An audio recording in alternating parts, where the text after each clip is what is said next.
Hi, I'm Kate Griggs, founder of Made by Dyslexia and dyslexic thinking expert. Welcome to Lessons in Dyslexic Thinking, conversations with some of the world's most inspiring dyslexics, where we learn what dyslexic thinking is and how each of us can employ it to change the world.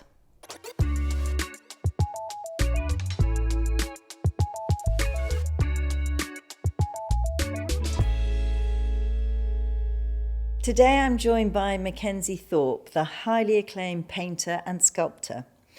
Mackenzie, you are one of Britain's best-selling artists, known globally. Your work has been collected by everyone from JK Rowling to Tom Hardy, even Queen Elizabeth II, who I think commissioned a piece by you. You've said, "Dyslexia made me the artist I am today. I see from different points of view and I feel different feelings when I'm working. It makes me look at things differently." Mackenzie, it's great to have you join us today. Thank you for having me. So let's kick straight off with the first question. Tell us about your dyslexic thinking and how you believe it helps you to do what you do. What I try to do in my work is create my own world, where there is forgiveness, where there is joy, where there's struggle, and without hardship, you probably won't get anything, but there's a reward at the end. And that's so important to me. That's what I'm striving for in my life. Not to be somebody who's a celebrity or financially well off or clever, because it's a place where I go and nobody else can come. And if I fall over, I pick myself up. There's no telephone. Nobody interferes with what I'm doing. The whole world is shut out.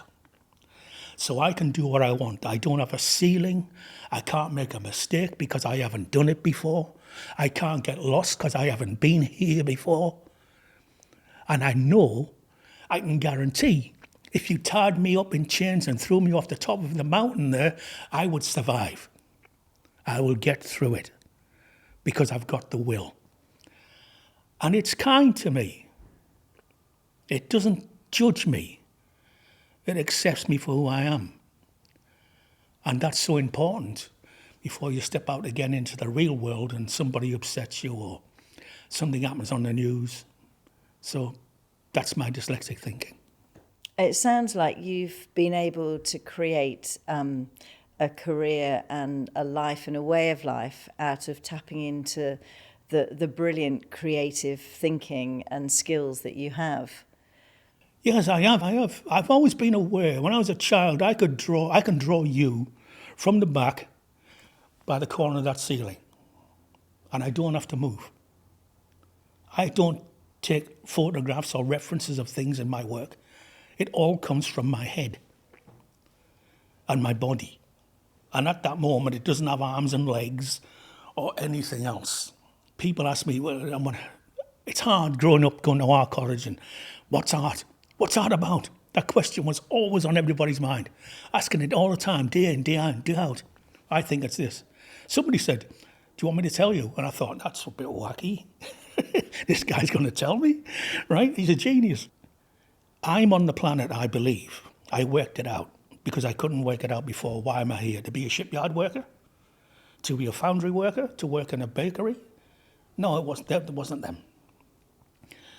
So why, when art was getting difficult, no money, finding it hard to even have the bravery to walk into a gallery and say, "What do you think of this?" and then getting rejected. So then I learned myself, this is my world. And paper can't exist in this world unless I draw on it. And pastel can't walk from the table across the studio and do that job. So we're all the same, with all the same importance. If I go, they can't do it anything. A plasterer makes his plaster, puts it in a bucket, puts it on the wall. Without this and without the wall, he doesn't have a living. So who's the most important? Not the man.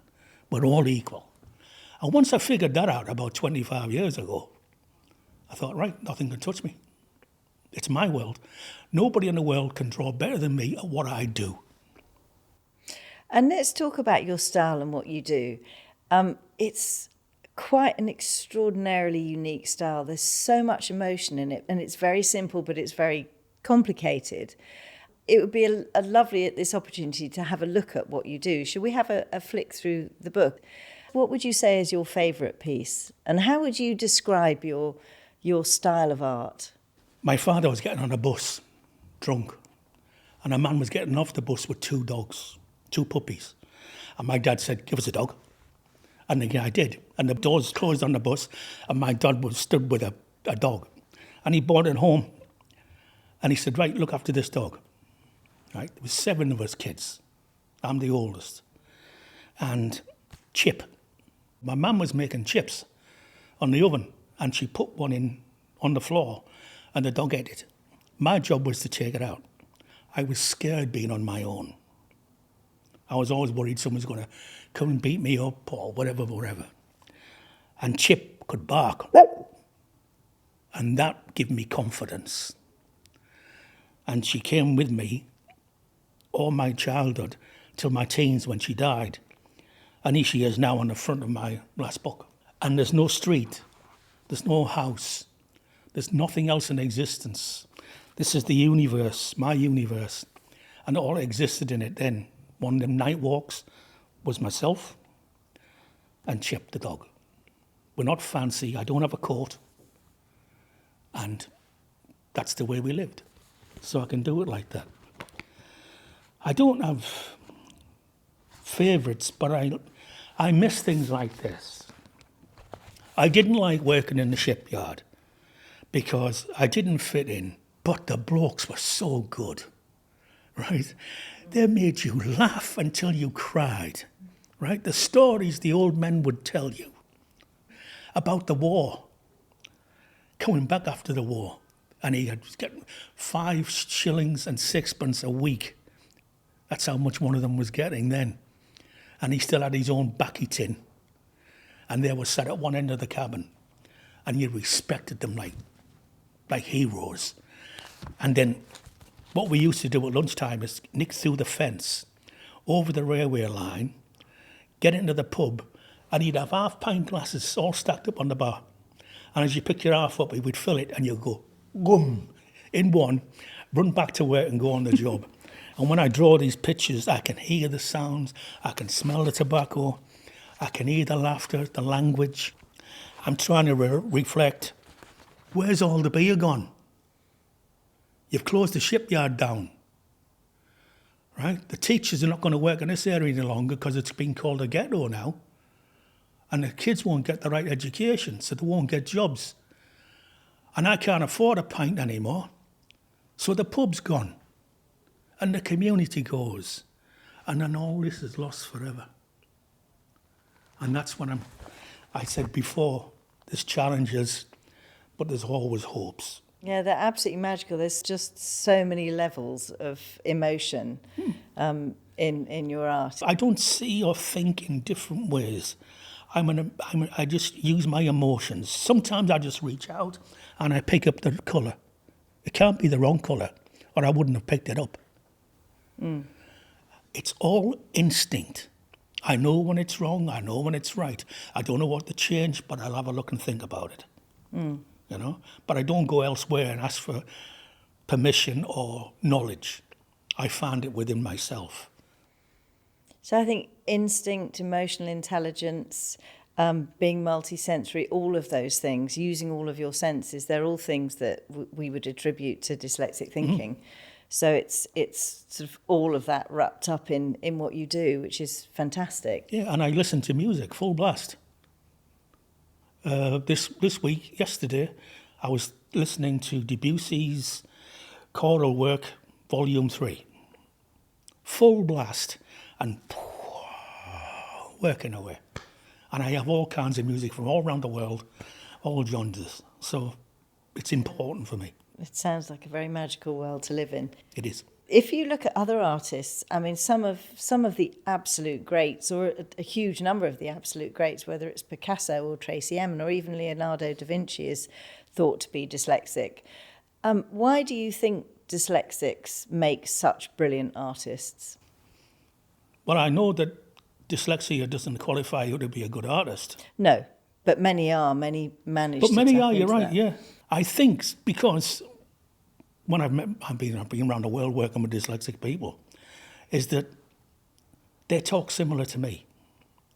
You know, if they're free from the world of challenges because of how systems are set up, how you've got to follow this process and that process, whatever they want to create and how they want to create, they'll do it. So I just think that the world's learning, it's changing. It's not 1960s anymore, like when I was at school. It's more accepted that you're dyslexic. It's more known about it. You can talk about it. And I found that when I go to Japan and I work with the Dyslexia Institute there, it's the same thing. And New Zealand when I worked there. If we can be free to be ourselves, we don't do any hurting, nothing bad. Just do yourself and live a respectful life and carry on being dyslexic. Then there's no reason why we just can't be fitting in this world. But we're not all the time. No, 100%.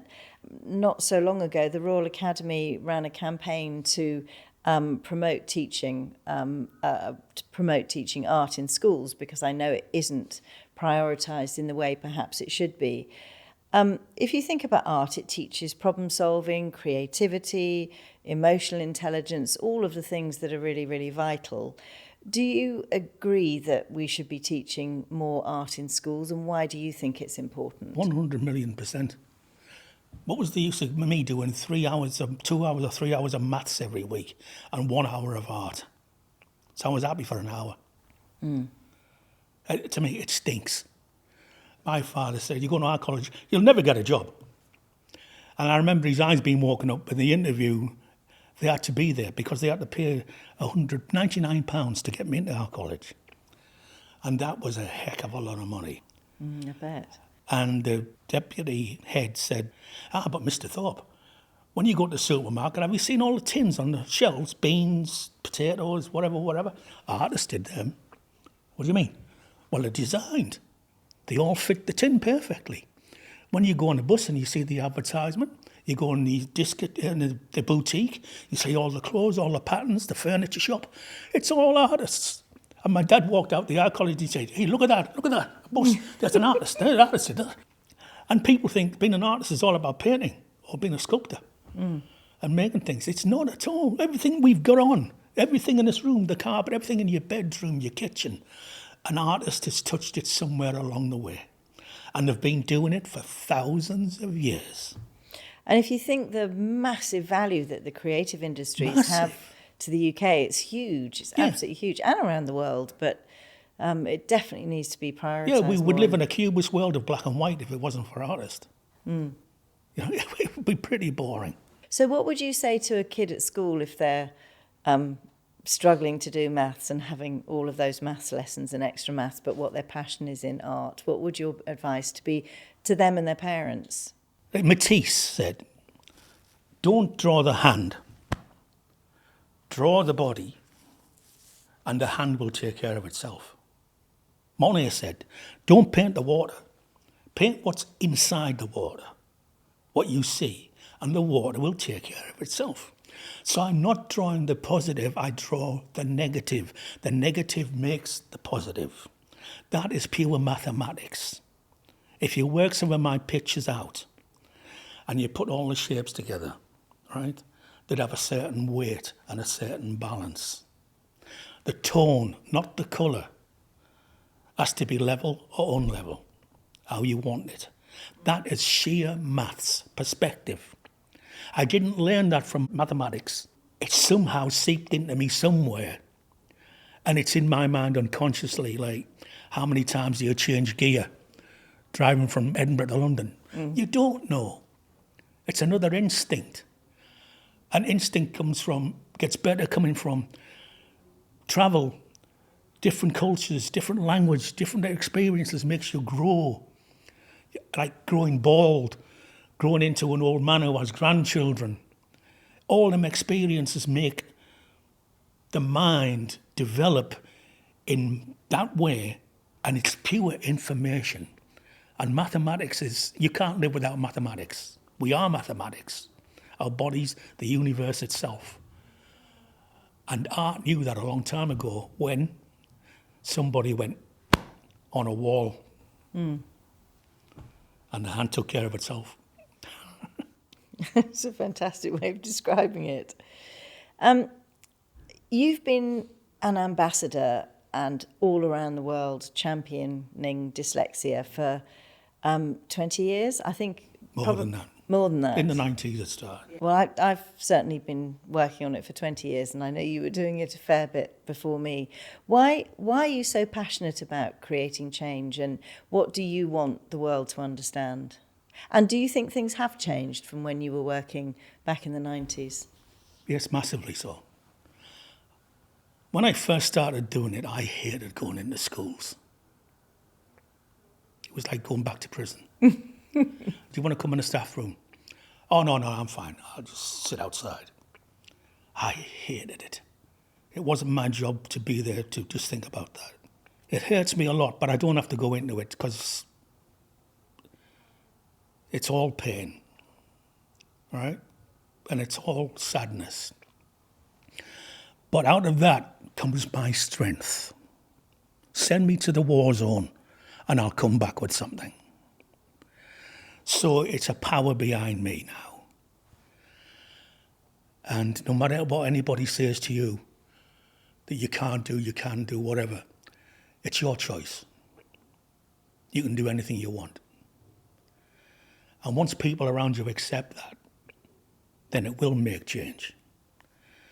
I remember being in Japan and there was one classroom in Tokyo and they approached me for funding.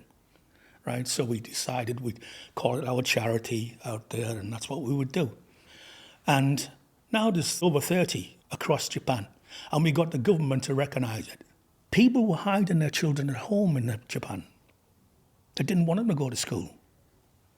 They didn't want the kids to be a failure, then all the rest of the kids know the failures. Right? And what happened, the big thing happened in New Zealand, working with their charity there. We got the guy behind it all, a very entrepreneurial guy. And what he did, he bought a house downtown Christchurch. And he got a group of dyslexic people in making CDs, covers for pop songs, right? And his idea was, right, we'll get teachers in from schools and teach them how to work with dyslexic people. So he brought in teachers from America, teachers from Japan, all over the place, right? Now, I remember getting a phone call. I was in Alice Springs doing a show, and I got a phone call from the education minister in New Zealand. He said, we've done it, it's got through. And I said to him, might have been a bit cruel at the time, but I said, that's good for all the 50-year-olds in prison.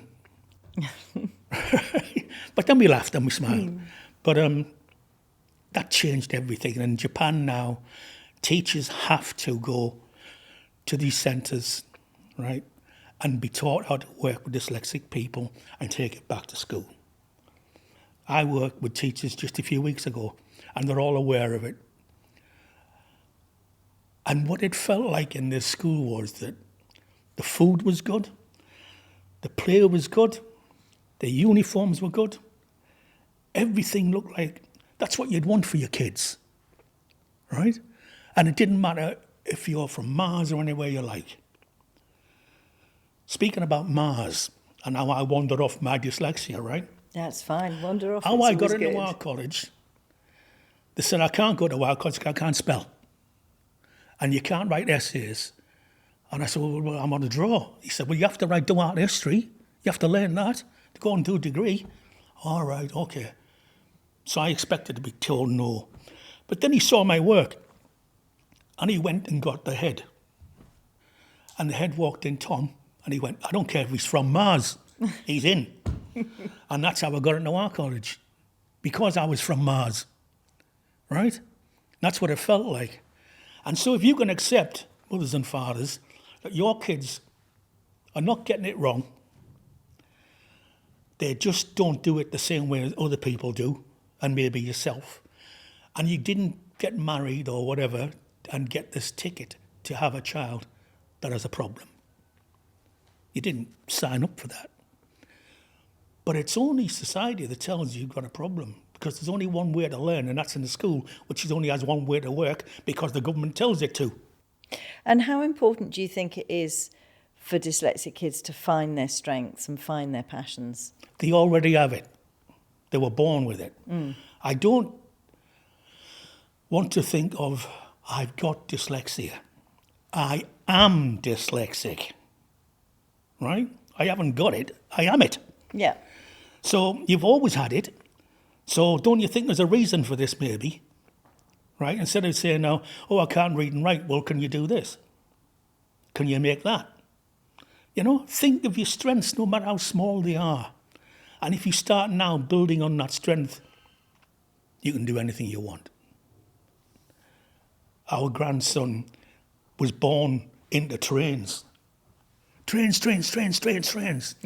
But he could tell you the name of every train.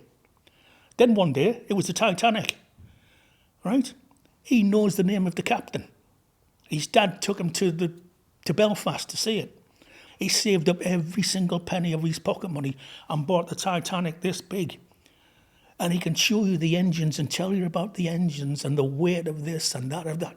He's a bleeding genius, right? He's dyslexic and he's struggling. Now he's into something, a game, but it's all about strategy, like risk and things. And we were on holiday last year and we jumped in the sea and he said, Grandad, what's your strategy now? I said, to dive underwater, right? His brain works so different, but it's perfect. Yeah. I keep on saying, this world is changing fast.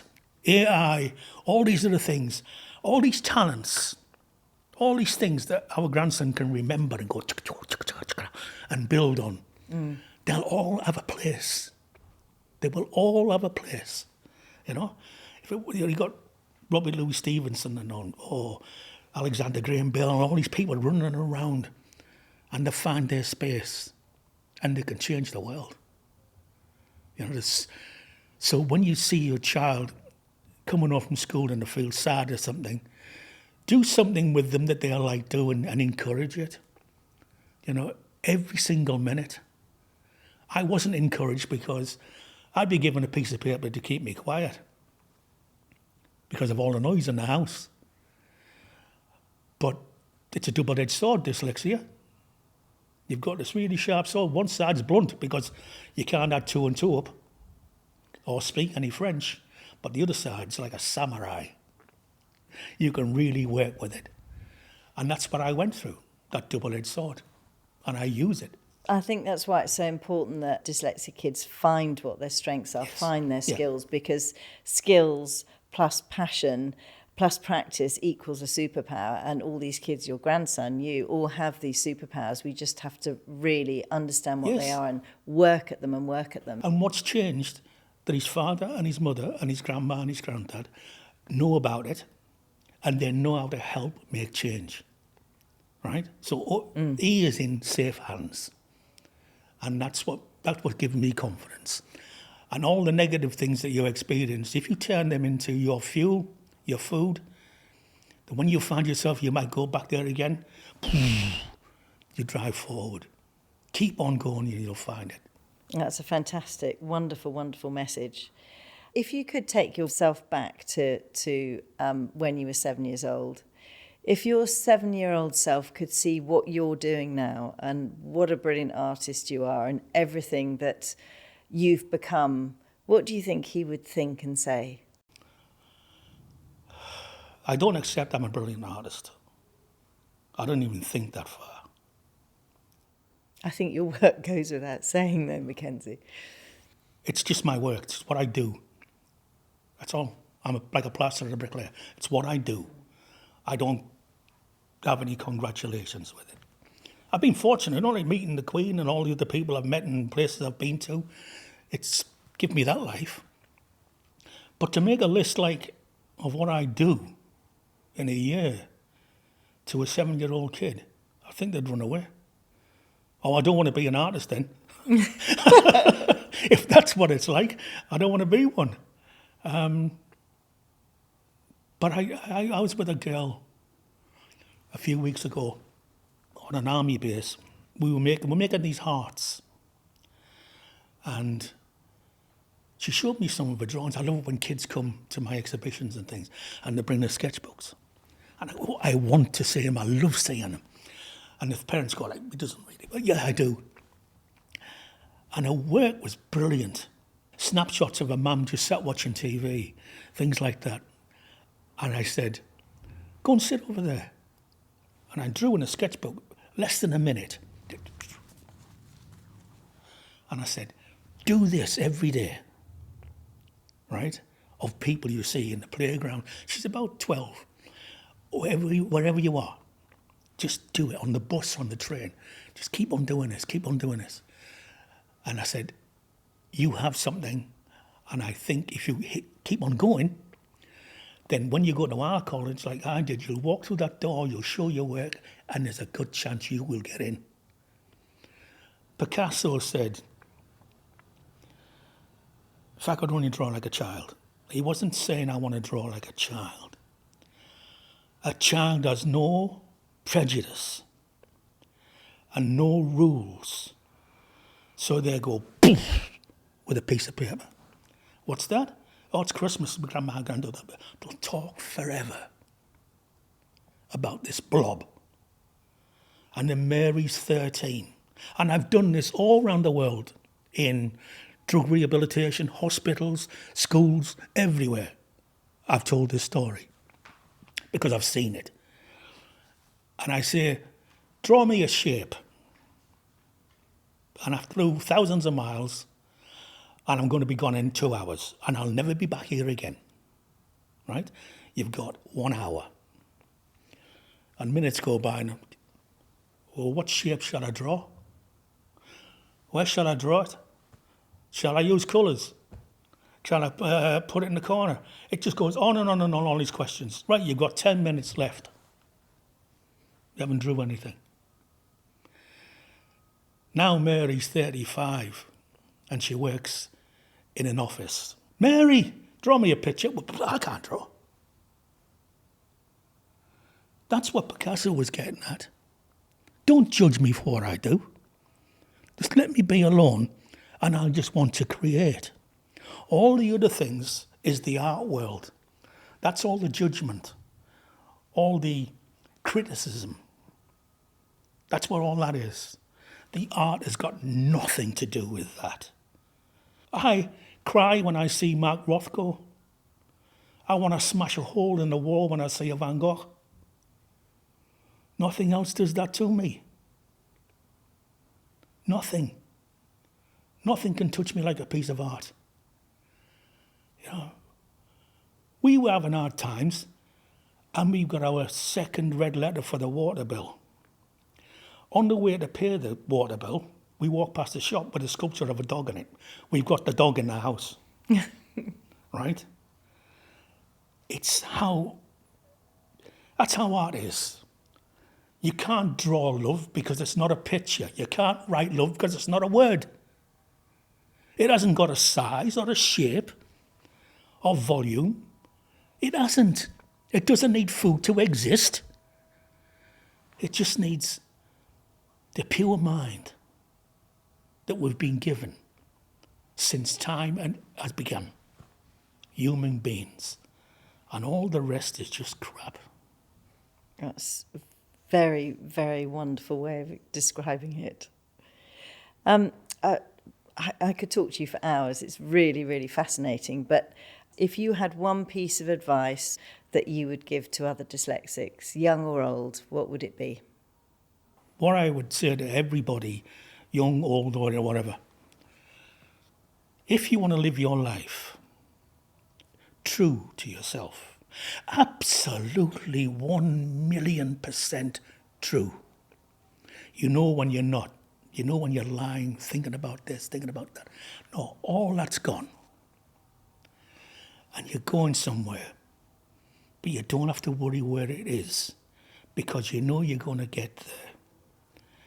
And you know you'll get help along the way because you're a nice person.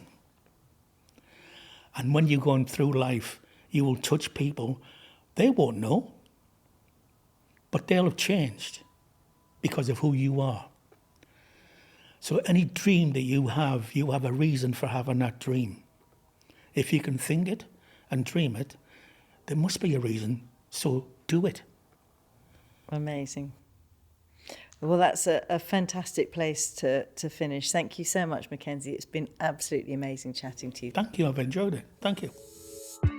If you'd like to find out more about what dyslexic thinking skills are and how to recognise them in schools, at work or at home, you can take our free training now.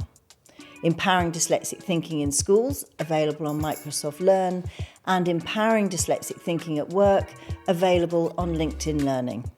And please subscribe so you don't miss out on future lessons in dyslexic thinking.